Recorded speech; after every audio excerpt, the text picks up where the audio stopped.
শান্তির সুবাতাস নিয়ে আসবেন, কিন্তু 18 মাসে ইউনূস সাহেব প্রমাণ করে দিয়েছেন তিনি মবের রাজা, সন্ত্রাসের রাজা, লুটপাটের রাজা, ধর্ষণের রাজা।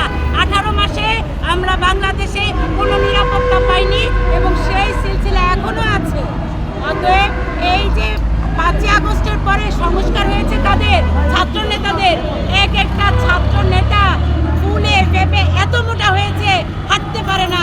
সার্জিসের গালে কোনো মাংস ছিল না, অথচ সেই সার্জিসের গালে কত মাংস, কত টাকা, কত পয়সা।